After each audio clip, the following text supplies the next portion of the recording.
افغان سرزمین پاکستان کے خلاف استعمال نہیں ہونے دیں گے، طالبان نے صاف کہہ دیا۔ نائب افغان وزیر اطلاعات ذبیح اللہ مجاہد نے کہا کہ ہم کسی کو اجازت نہیں دیں گے کہ وہ افغانستان کی سرزمین پاکستان کے خلاف استعمال کرے۔ ذبیح اللہ مجاہد نے صحافیوں سے گفتگو میں واضح کیا کہ امارت اسلامیہ خطے اور خصوصاً اپنے پڑوس میں امن چاہتا ہے۔ انہوں نے کہا کہ پاکستان ہمارا پڑوسی ملک ہے، بہت سارے افغان مہاجرین وہاں رہائش پذیر ہیں، ان کا تحفظ بھی ہمارے اپنے شہریوں کا تحفظ ہے۔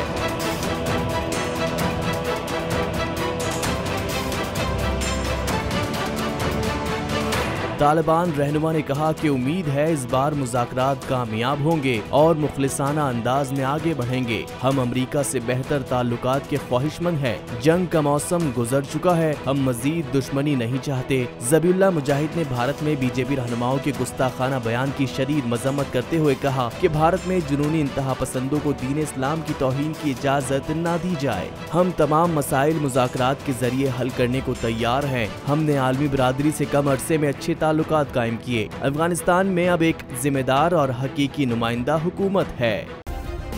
سبسکرائب کریں اور بیل دبائیں تاکہ کوئی خبر رہ نہ جائے۔